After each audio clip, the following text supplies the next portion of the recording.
Hello, everyone, and welcome to a More Perfect podcast. I am your host, Mike. Today, we have a very, very special guest, a troublemaker. This is my friend, Alyssa from TikTok. Hello, Alyssa. Thank you for joining us today. Thank you for having me. I wanted to bring Alyssa on because Alyssa, I forget how we met in the beginning, but what I have noticed is Alyssa has, I feel like every one of my mutuals on TikTok have something that they are kind of known for. Just like they all have things that they do most often. Yours is going to protests. I've seen many videos of yours going to protests. So, in light of the most recent announcement by Donald Trump talking about how illegal protests and all this other stuff, I feel like I think it's important for people that maybe don't interact with protests just because of where they live, whatever. It'd be good to talk about just your experiences, what you have noticed, where you are when it comes to protesting, because you've been to, gosh, I feel like 6 or 7 over the last just couple months. Mm-hmm. So how are things going with you just in general? By the way, I you're about to talk, I know, but I wanted to mention this because I just saw this video. If you're watching this, I want you to put in the comment, I want you to congratulate Alyssa because this is her she just celebrated her 3-year remission anniversary. I did. That's amazing. That's awesome. Congratulations on 3 years of remission. Thank you. But yeah, so what, let's go. So what area of the country are the other protests that you're taking part in? So I'm in Ohio, Okay. and Ohio is a very red state. So I've heard. Yeah, it's getting pretty rough out here, with bills of our own that are being passed, mostly targeted towards the LGBTQ community, which I am a part of. So that is not okay. The protests that I am attending, though, are in downtown Cincinnati, which is definitely a more democratic area. For sure. So the turnouts have been amazing. And I think it's important for us out here to be protesting because it is such a red state. Yeah. Okay. And I think it's amazing the amount of people who are coming out and they're not afraid. Like you said, with the threats that Trump is making, that does not scare me. For me, listen, I don't have children. I don't have a criminal record. So for me, I have nothing to lose. This is the fight that I'm in, and I'm fully committed to it. Like you said, I think it has been about 6 or 7 protests that I have been in the last few weeks. I will tell you, I am someone who kind of stayed away from them before. It kind of scared me. I think a lot of that has to do with just kind of what the media had pushed. And then social media became a thing and people were showing the protests. And I'm like, you know what? I can go out and do that. I need to grow a backbone. I can go out and do that. So I have been. And I go to every single one that I can get to, that I can make it to. And I think it is so important for us to show up and show out if you are in this fight and you are comfortable enough to do so. I also think it really, really helps to be around like-minded people and people who are also angry and people who also have this fire underneath them. Because personally, I don't know where the fire came from for me, but it really ignited in me this election, and I'm fully in. I'm fully invested. Awesome. How many, obviously you don't know the exact numbers, but about how many people are you seeing at your protests? I think about 300 is a safe number. And I think for Ohio, that's amazing. Yeah. Yeah. I mean, you got to start somewhere. That's Yeah. for sure. Yeah. Um, have you been experiencing um, counter protests? Have you had MAGA and people showing up and starting to do things, or have you even just have you felt? Has there been any situations like whether it's police or government officials or anything doing anything that made you nervous while you've been at these protests? So I will tell you, there has been no counter protests that I have been aware of. I stay on the outside a lot of the time. I like to be aware of what's going on around me. I stay Yeah. on the outside, so if there was anything going on, I would be able to see it. I have not seen anything yet. Now, I will tell you, the first few that I went to, there was no police presence. They were not there. They were not sitting on any of the streets. Mm. About the third one I went to, one cop car, okay? I went to a rally against white supremacy on Sunday. You won't believe the amount of cops that were surrounded that park, and I'm sure we can all guess why. I think they thought that there would be a certain demographic that would show up to this rally. Yeah. And, you know, I think they thought it would be a lot of people of color. And, yeah, there was a mass police presence. Wow. Wow. Yeah. What goes through your head when it's like, because I mean that's nothing I've ever walked. I can say I have never been anywhere. I'm not sure I've ever, like, I grew up in a blue state. I grew up in Massachusetts, like, and I grew up in not rural but it's very suburban, small Massachusetts. Mm-hmm. So there weren't protests. And now I live in suburban Charlotte. Again, it's about as blue as you can get of an area. Mm-hmm. And we only have one car, so I can't just go around and do things like I want to. What does it feel like when you go to a protest like this? Because obviously, as we talked about before, you go there and you're paying attention to what's going on around you. What is it like to walk in and see dozens of cop cars for something that could happen? Like, what was that experience like? I know you said you don't care as much anymore, so but I don't. There's always that thought in the back of your mind though of what could happen, right? And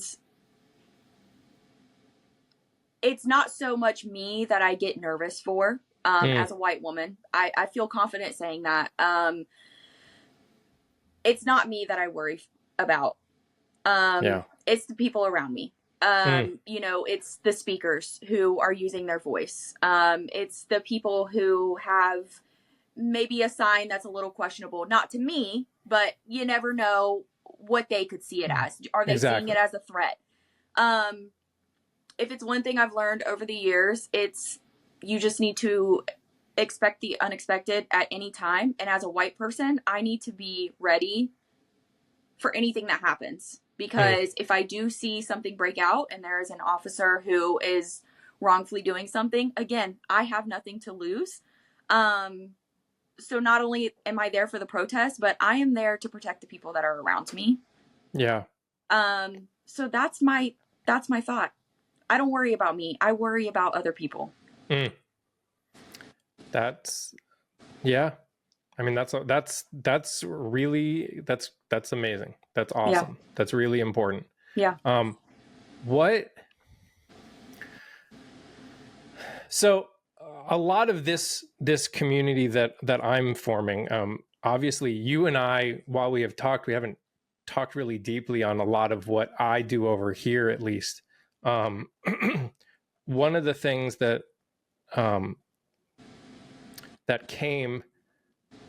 I came to the realization, it's really interesting seeing how people people took the pain of Trump winning in November, and we've all jumped into our little niches that we think that we feel like we can step into. And for me, it's very much this idea of coalition. And I know, like, when Kamala Harris was running, we had this conversation about coalition a little bit, but I feel like we've gotten it wrong. we kind of, there was a misunderstanding from a lot of people on from the more moderate conservatives that were pulling away from Trump to all the way to the leftists on what a coalition actually looks like. Because if you look at Europeans and the way they do coalition, they're lucky in the sense of they can have like 7 parties running, and whoever wins has to basically talk to the other parties that they're willing to work with and create a coalition government. We don't get to do that. So what we have to do is figure out how we can make coalition within the one party that is not trying to take away all of the rights from every American that doesn't look like you and I, or at least doesn't look like me, which is even worse, that it's only people that look like me. Yeah.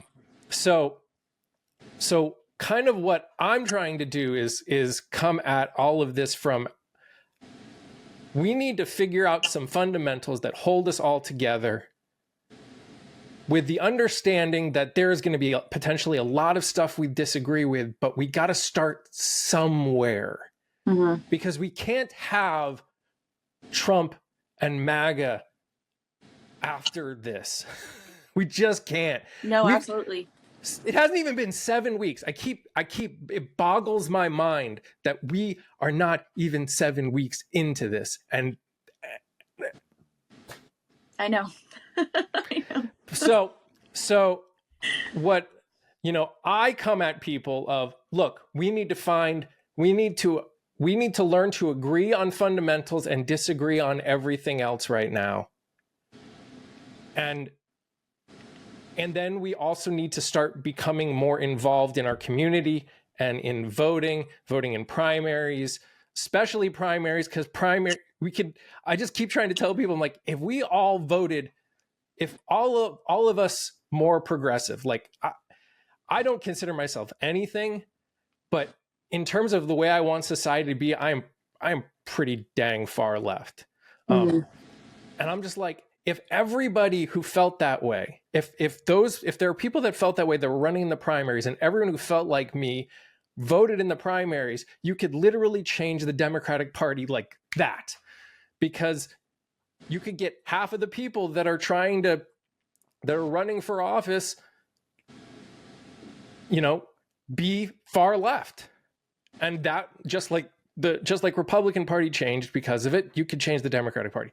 All this being said, to people that feel a pull to be a part of something like a protest, feel like they need to do more than what they're already doing, what would your message to people who are looking for a way to be a part of all of what we're all doing for the protest side of things? Because I definitely feel like protesting is necessary. Doing what I'm doing is necessary. Like, they're all necessary. They're all part of the whole. So, as someone who has very much taken the road of protesting, what message would you give? Do you feel like you could give to people about why, like,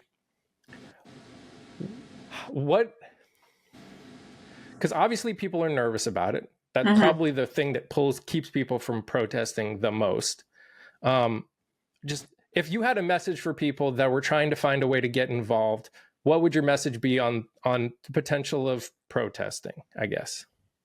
So if you're not, let's say you're not comfortable protesting, and I totally get that, because that was me for the longest time, because what I was seeing on or you like to be in your house, if people make you nervous, and that's just not a comfortable environment protesting should never be a comfortable environment. Let's be honest, right? It's true. But, you know, for me, it's no thing to go in there and enter that environment. For people who are not, if you are comfortable using your voice, that is the most powerful thing that you have is your voice. Okay. If you are comfortable doing that, get on social media. It doesn't even have to be on social media. Have conversations with people who are MAGA. If you have MAGA family, MAGA friends, and you have not stepped away from those relationships, because let's be honest, a lot of people have at this point. But if you are at a point where you can sit down and have a conversation with these people, I urge you to do that. It's not going to be a comfortable conversation. It's going to be very uncomfortable, and it's not going to be easy. But if you can strip at that a little bit over time, we might be able to get those people on our side and be able to see it from a different point of view, because you never know where these people are coming from. Yeah. You never know if they're just being fed one way. I have somebody personally in my life who was fed their whole life being a Republican. That's all they ever knew. Okay. Mm-hmm. And they were very sheltered. And so that's just what they did. They were young. They didn't do any research. They voted Democratic in this last election, but somebody broke through their algorithm. That was Democratic. And it took that one person to undo all these years of what they've learned to be able to say, you know what, actually, what I've been taught doesn't make sense. And I don't align with that. You having a simple conversation as that could really get somebody's mind going there, right? So using your voice, being a part of organizations, or giving your money to certain organizations that are using their voices for the cause, you know, or just like 5051, they are the ones that are doing the 50 protests in 50 states. That is a big majority of the protests that I have been attending. You know, donating to them, sharing the protest, you know, doing things like that, that still helps. Yeah. Every little thing like that helps. And I don't think people realize, but they want to be involved, right? Yeah. I'm part of an organization where there's people, they don't want to make content, but they do research for the organization. You know, and that's a big help to me as a content creator, because then I wish I could get that. Yeah, I know. It's super helpful, you know? And so if you can find, and I'll talk, that is an organization that I'll talk about at the end. But people join that organization and then they're able to help a little bit. You know, they help post on the YouTube, or they help post on the Instagram. You're helping. You feel a part of it. So I urge people to do stuff like that. Even if you're just sharing protests and getting the word out there, you're doing a lot. Yeah. So don't feel like those things are minimal, and don't feel like you're a terrible person because you don't feel comfortable going to a protest. It's okay. Help in other ways. And like you said, get involved in your community. Yeah. I know that there are a lot of organizations in my community, you know, in ways that I could get involved if I wasn't involved in other ways. Look up on Instagram, look up on Facebook. They're there. You just got to do some digging. Yeah. And I really want to reiterate that there are going to be people throughout, especially this time, that are going to tell you that the way they think that you need to deal with this problem is the only right way to deal with it. I can't count how many times people are telling me that I'm wasting my time on a TikTok live, that I'm wasting my time just talking about it. We should be overthrowing the government and all this other stuff. And I'm like, more power to you. Regardless of whether I agree with your perspective or not. But I'm doing what I feel I'm best at, and what I have the capability of doing at this point, and using my voice in the best way possible. So I would strongly affirm what you're saying to everyone that listens to this. Do Don't feel like you need to do things that make you feel uncomfortable, but please do something. Yes. The worst thing that any of us can do is just sit around and just watch, or just sit around and not be involved, because not being involved is how we got to where we are now. 100%. So okay. The other thing that, as you had already mentioned, you are a member of the LGBTQ community, and one of the things that is an obvious is of obvious importance, and is making quite a few people nervous, because there have been some state senators that have brought up the idea. Luckily, it hasn't been brought up yet by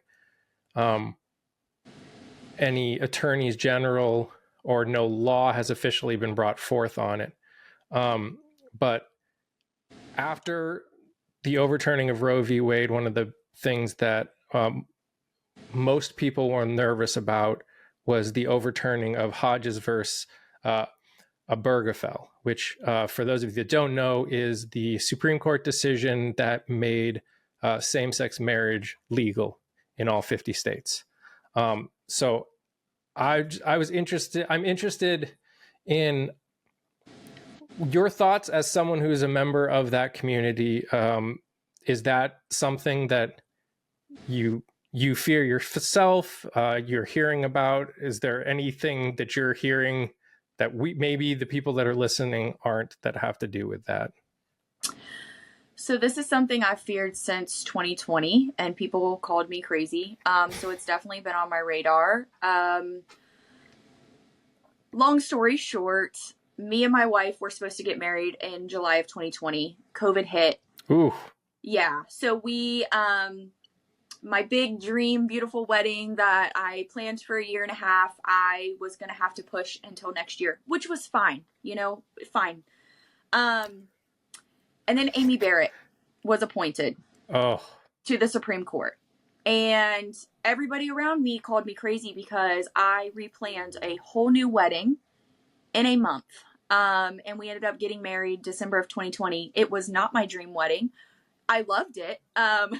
It actually ended up being my dream wedding. I don't think I would have enjoyed a huge one. But I really did give up the normal bride experience, and we rushed to get married, and everybody was like, "You're being hasty. It's not going to happen."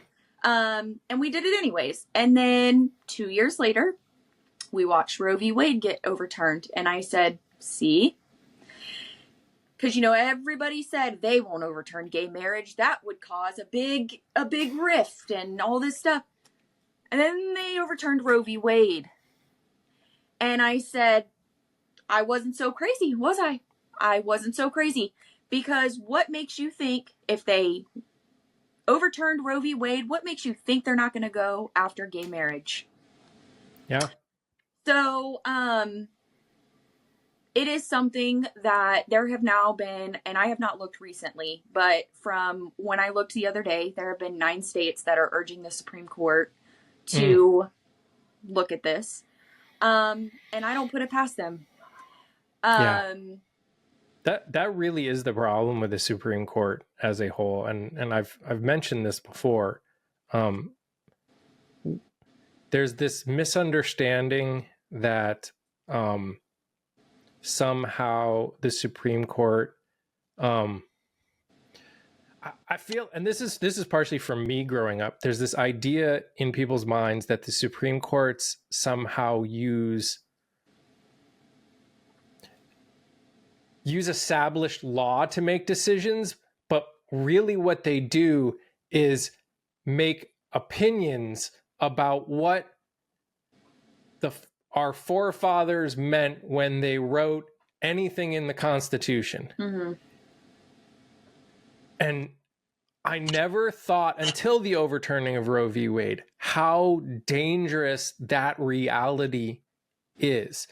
Is it important? I mean, sure, there's an argument that it's important, but the fact that there are people that are in these offices for life that can make these decisions based on their own opinion. I mean, it's my problem with my own religion, is this idea that we make, so many people in Christianity make decisions about what's right or wrong based on their opinions, their interpretations of something that was written thousands of years ago. And that's just what the Supreme Court's doing, is they're making opinions and interpretations based on their worldview on something that was written 240 something years ago.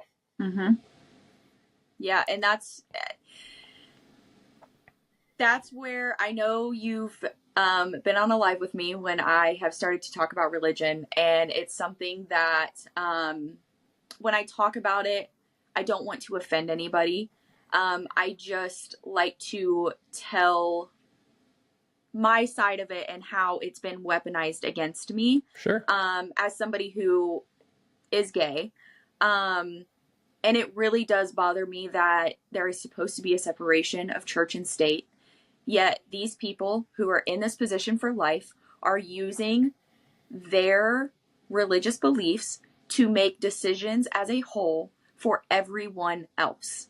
Yep. Not everyone is religious. Not everybody follows the same religion. They are basing decisions off one religion. Yeah. You know, and there's how many? I don't even know. I mean, you know, and you're making those decisions off your opinion. Yeah. Yeah. And that's what has really, I know I'm trying not to get on a different topic here. It's okay. But that has definitely, when Amy got in there and I knew her religious beliefs, I knew we were in trouble. Yeah. It's interesting. And I don't know if you have noticed it. I understand the fear. It's the same, it's definitely one of the same fears that I have. Obviously, it doesn't affect me in the same way as literally the safest human being in this country, a white male Christian, straight. Like, it's like, that being said, it's really interesting. I've heard from a few people, a few friends of mine, that very much pay attention to like the word going around in the Supreme Court. And I don't know if we're at a point where we can say she has changed a lot, but there are a lot of people that are saying that they feel like Amy Coney Barrett's being around strong women like Katanya Brown and Sotomayor has affected her, and potentially in a good direction. Now, I haven't seen any hard evidence to that, except for you see it in the voting every once in a while, just like the most recent one, the fact that she went the opposite of everyone else. Yeah. Or of the far right judges, the conservative judges. Especially, did you see Alito's dissension response to that decision? I don't think I did. Oh man, you should look up the most recent decision about what was it? Whether or not, what was the decision? It was having to do with whether or not Trump has the right to do something. I don't remember. I wish I didn't think we were going to talk about it, so I didn't have it on the top of my head. But it was a 5-4 decision. It just came out just recently. And like Alito like flipped out. He's like, this is absolute, like he was just, it was, you would have thought he thought it was the dumbest decision of all time for us to say that the president doesn't have the right to do whatever he wants. That's basically what the decision said, is the president can't do this. Only Congress can do this. That's basically what the decision was. And Alito was like flipping out. It was insane. You should, I mean, you don't really need to, because it'll probably raise your blood pressure like it raised mine.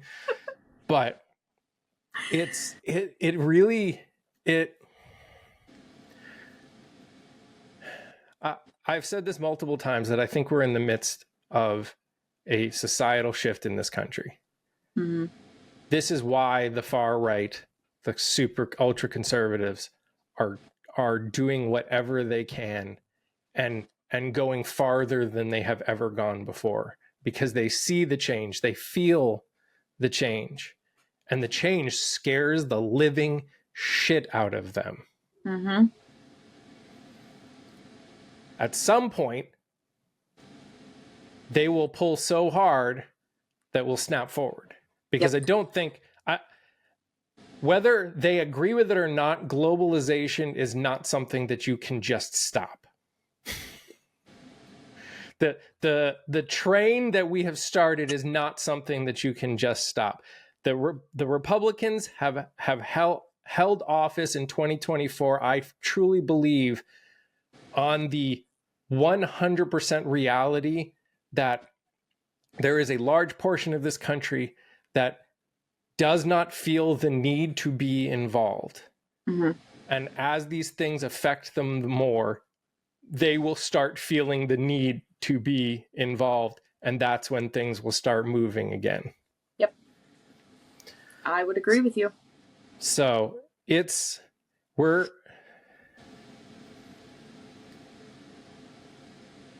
you look through history, a lot of things that have happened have required something bad to happen before.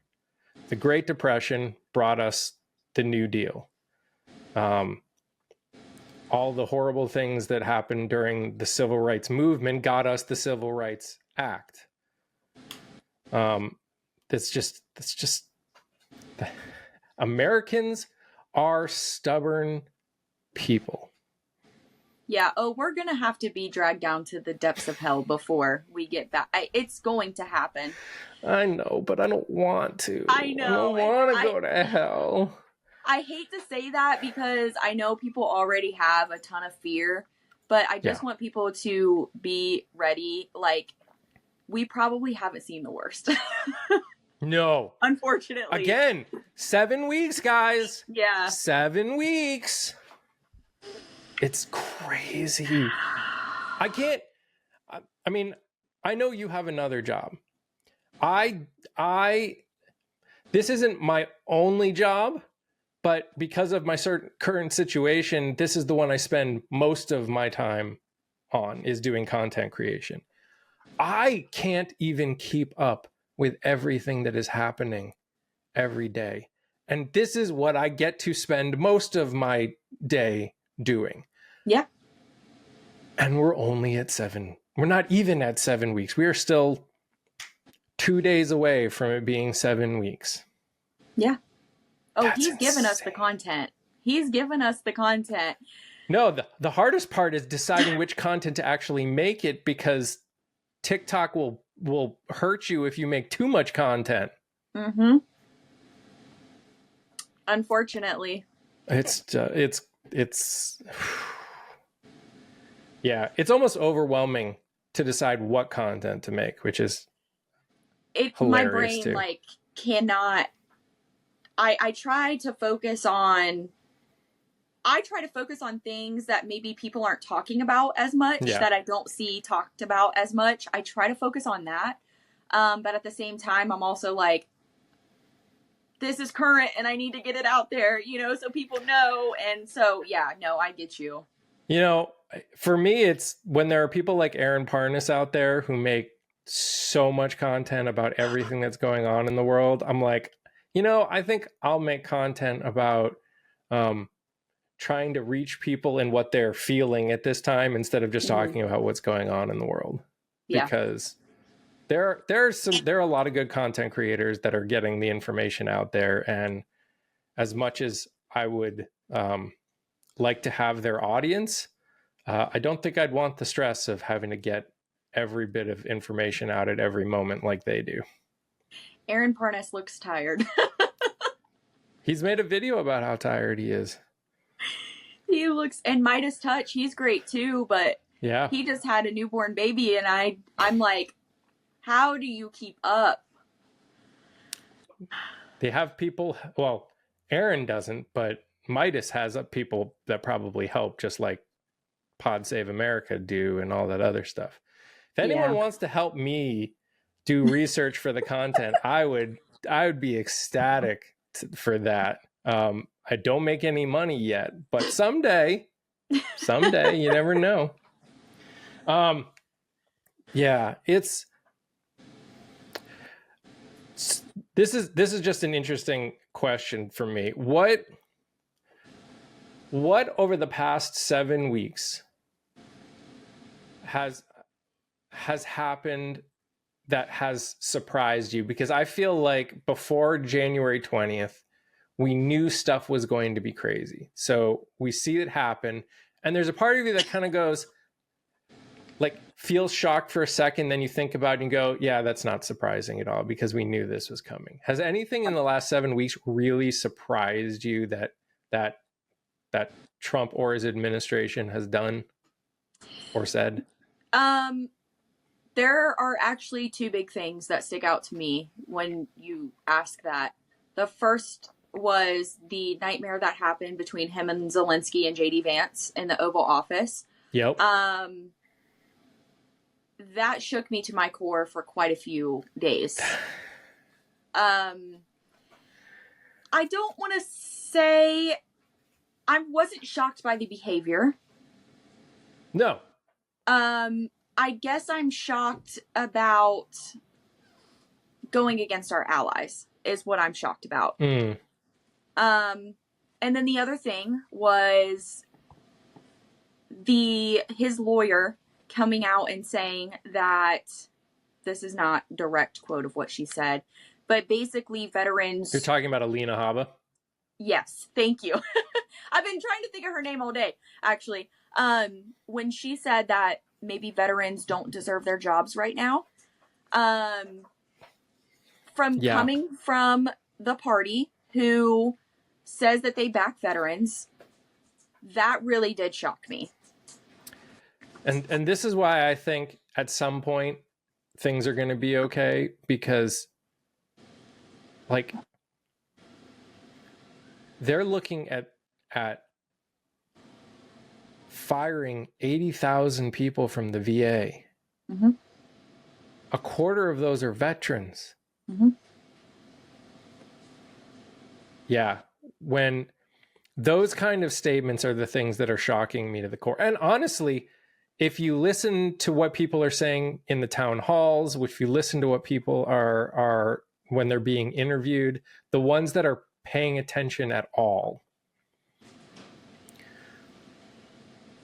what's happening with the VA and what's happening with the budget reformation bill are the two things that are really shaking a lot of people that were supporting him to the core. Mm-hmm. Because those really go against, like I often bring up the fact that Trump said that he was going to lower prices on day one, to be like, you know, what is he doing to actually do it? But I even understand you can't, it was not, I knew when he said it that it wasn't possible. So, but this is batshit crazy. Yeah. What they're doing to people. Mm-hmm. Yeah, and they're not even touching in his State of the Union, and correct me if I'm wrong, but in his State of the Union, they did not address the economy, what they were going to do to help the American people.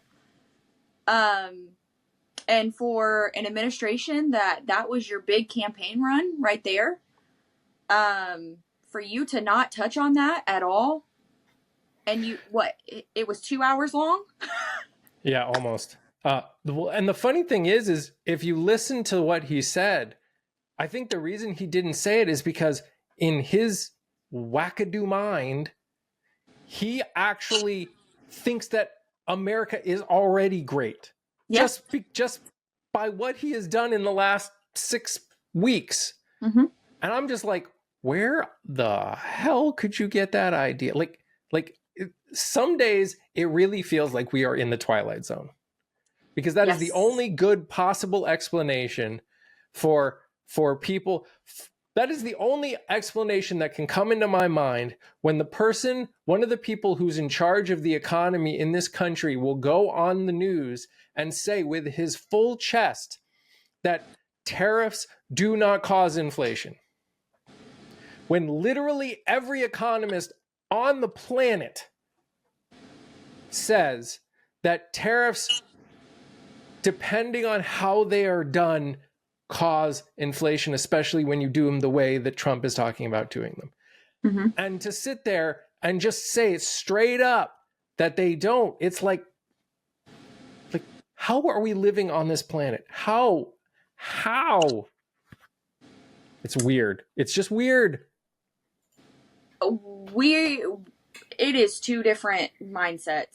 I mean, really, I look at the, or even the fact that you're implementing them and then you're taking them away. How are people not understanding that does more damage than anything? Yeah. Really. So much damage. Yeah.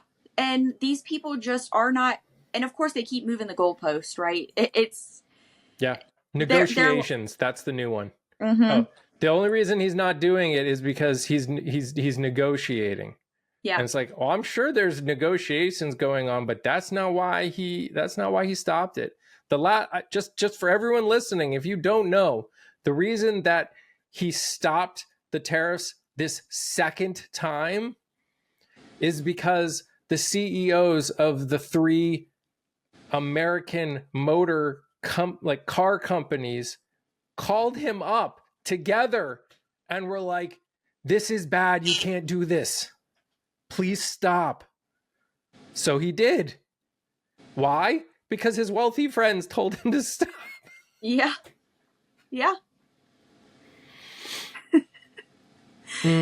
I know. If we don't laugh, we cry, right? That is very true. That is very true. Yeah, I mean, you see, people often ask me how I can sit there and listen to be so calm when everyone just comes in and says the absolute craziest things. And the way I look at it is, these are people that have no respect for humanity or morality. Why would I care what they think about me? Yep. Why would I care? Mm-hmm. The people who I'm going to give my limited sanity and energy to are people that, even though we may not agree, are people that are willing to listen. Mm-hmm. People that come in and are just like and say that we are paying that we are paying the tariffs that Canada are putting on us. And I go, no, that's not how tariffs work. And they go, you're stupid. You just need to do some research. At that moment, it's done. Uh-huh. Conversation over. Bye-bye. Because it's not worth it at this point. Because there is no way you got that information from anybody who is an economist of any sort. Like, again, the guy in charge of finance and the economy for the Trump administration, he says it in such a way that you can make an argument for it. Because yes, if you do a targeted tariff, it in general will not hurt. It will not increase inflation. He's ignoring the fact that the way Trump wants to do tariffs will increase inflation. How do we know that? Because it happened back during the Great Depression with the Smoot-Hawley Act. Like, we've seen this before. This isn't new to this country. So but if you don't pay attention to history, or if you decide to whitewash history and go through 26,000 pictures in the DoD database and take out pictures where the people's last names were gay and say that it's a DEI picture, or take out the picture of the plane that dropped the first nuclear bomb on Hiroshima because the word gay was on, like, was the name of the Enola Gay. Yeah. Yeah. Enola Gay. Yeah. Enola Gay. Yeah. Yeah. Yeah. That's what happens when you don't pay attention to history. It tends to repeat itself, or you do things that are going to harm. To be fair, the new head of the DOD is drunk most of the time. So. Yes. Yes. And apparently, you know, him and Mike Johnson were hanging out. Was it Mike Johnson who got the DUI after the State of the Union?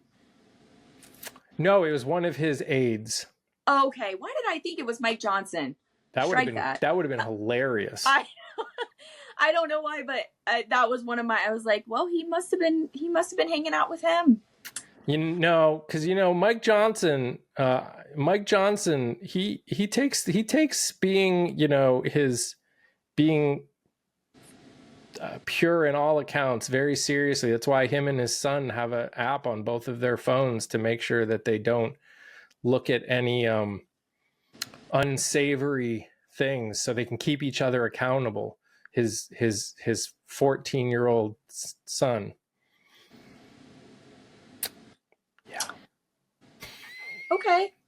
I did not know that. This is new information to me. So yeah, just trying to process these are the things that came up when he because no one knew who Mike Johnson was before he became friggin' Speaker of the House. He literally was a non-existent entity.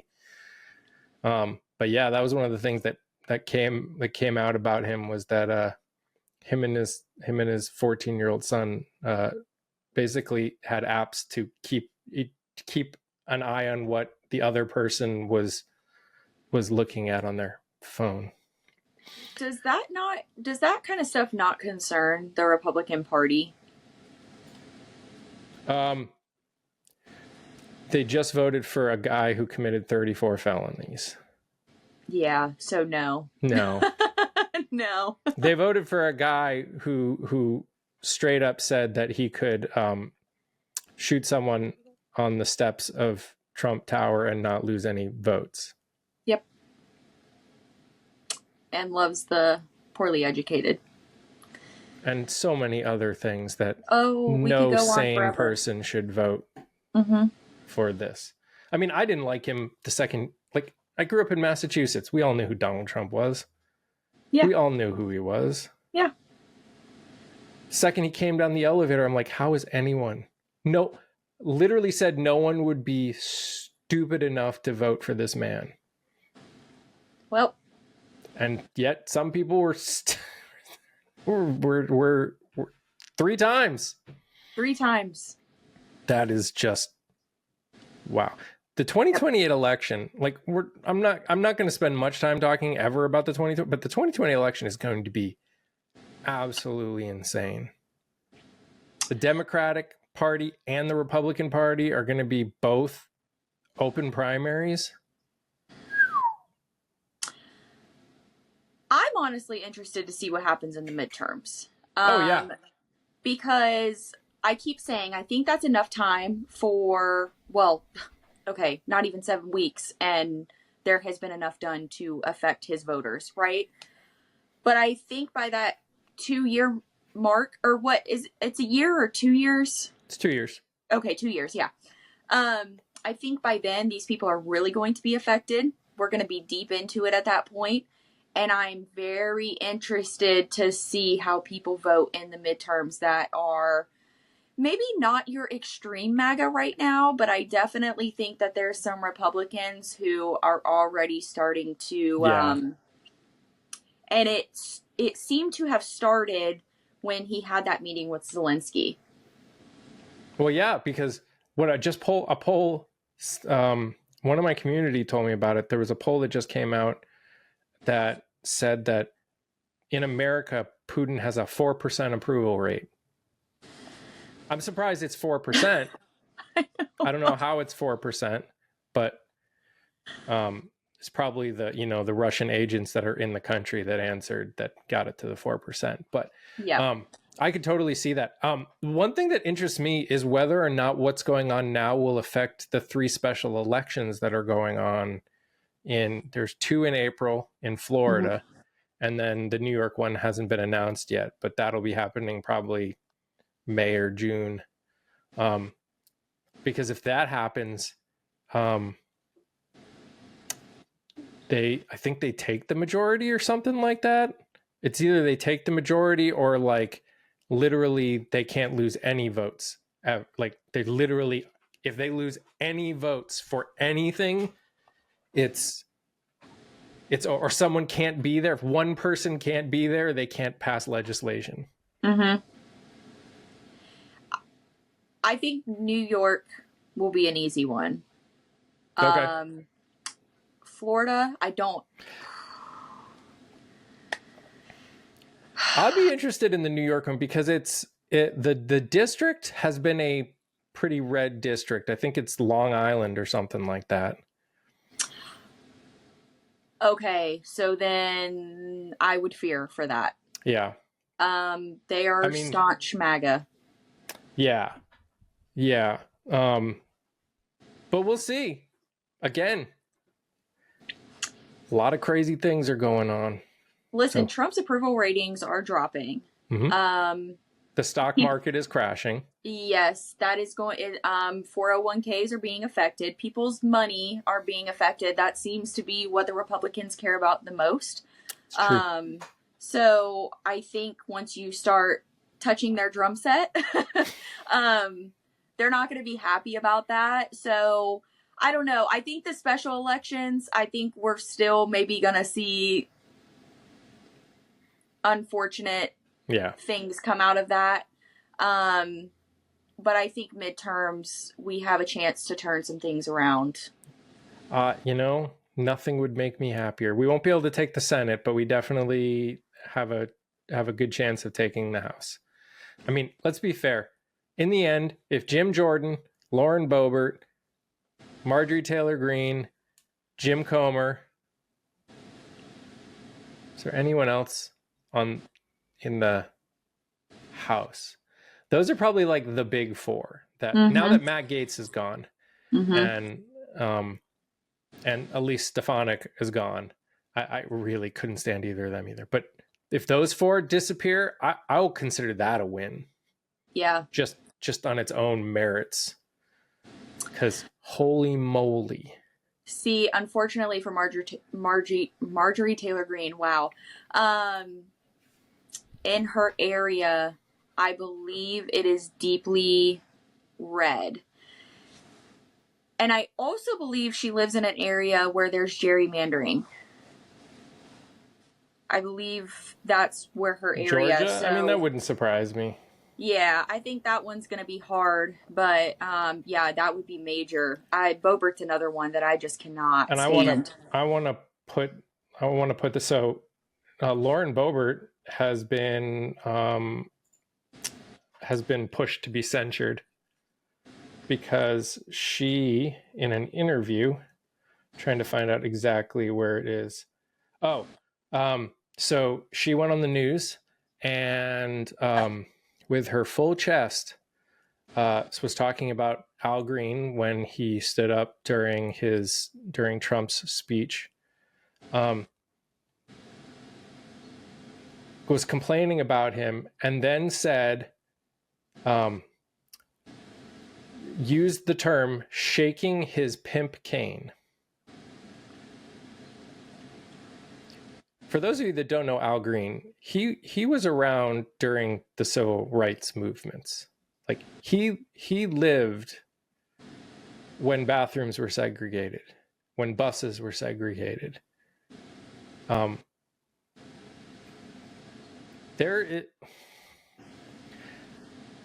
As a white person, I don't have the capability of explaining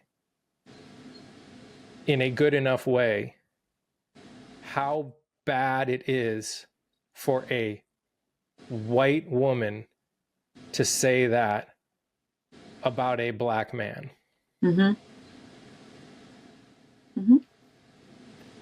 If nobody,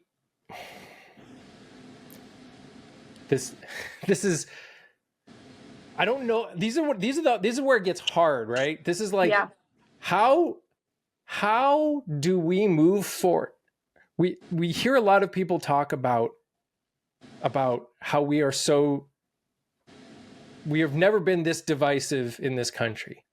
And my response is always, well, yeah, because as a country, we have never been vocally this separated on human rights since the Civil Rights Act. Yes, there was time after the Civil Rights Act that we were still dealing with it. But basically, since the Civil Rights Act, as a country, at least vocally, obviously there have been plenty that haven't been allowed to talk about it, but we have been heading in the direction of at least a general understanding that all Americans, no matter your race, religion, gender, or identity, deserve rights, respect, dignity, and safety. Mm-hmm. We've lived on that. Now there is a decent chunk of society that is being given the ability to out loud not believe that. Mm-hmm. It used to be that would get stopped right away. Now it doesn't. So it feels like we are more divisive than ever, where it's not really that we are more divisive than ever. It's those non-negotiables, those fundamentals that we need to agree on to be able to move forward, we no longer do. Yeah, and when you're watching people in power spread the same rhetoric, it makes you even more comfortable, you know. And I did a video the other day about Laverne Spicer. Mm-hmm. And while we're on the topic of Al Green here, she went on Twitter, X, whatever, and gave her followers a free pass to use the N-word, is what she said. This is a black woman, goodness. Okay, that is saying this. Now, to me, when I hear this, I'm thinking, well, obviously, the white people who hear this, they're going to take that and run with it because they saw a woman of color say that it was okay, and now they're going to run with it. Yep. You are looking at someone who is siding with the oppressor, which never pans out good for anybody. No. And that is the problem. You've got people like that in power who are spreading that rhetoric, and the American people are running with it because they feel comfortable now more than ever. And this is why people of color said, hey, white people, let's show up and show out this election. Because I tell you, if he gets in, it's not going to be pretty. And they were right. It's not pretty. And things that me and you, we hear these things and we think, it's 2025. Why do you feel so comfortable, with your phone in somebody's face, calling them slurs? Why do you feel comfortable doing that? And you think these people are going to be deplatformed, and they're not. No. Because you have half of America who also feels the same way, and they're giving them a leg to stand on. Yeah. Yeah. It's so sad to see. And that's why me as a white woman, I use my platform to give a voice to those in marginalized communities. Because they've lost it. Yeah.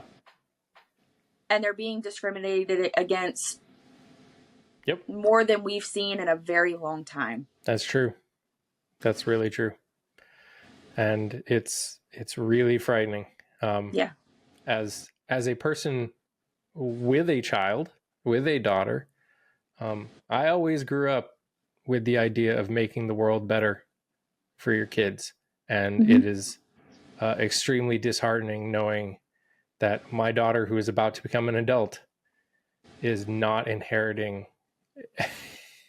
a world that is better than it was when I was her age. And that is rather depressing at times. But, there's always the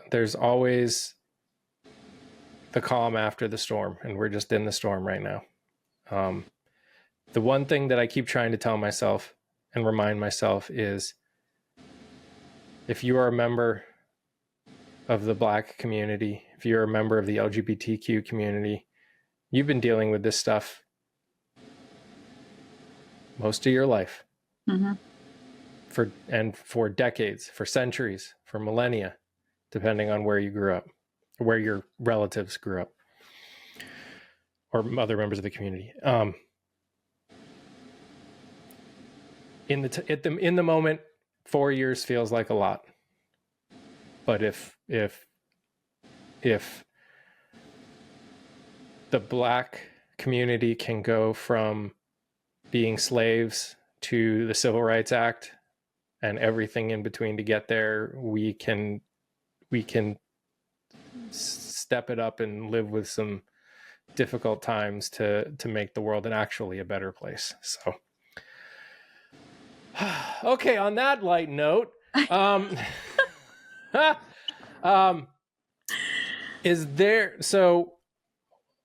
I want you now to let everyone who is listening or watching this know where they can find you. Use this time to let them know anywhere you want them anywhere you want to let them know.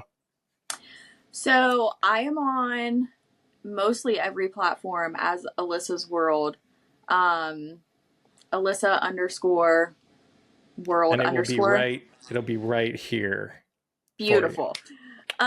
So that's where I'm at on every platform: Instagram, TikTok, Blue Sky. And then I am also part of an organization called the Left Wing Project. We are just a group of people who have kind of put the anger aside.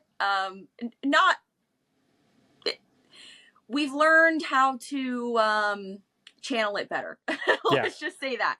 We're trying to combat misinformation, try to break through maybe some of those algorithms where we need to. It's good content, by the way. Huh?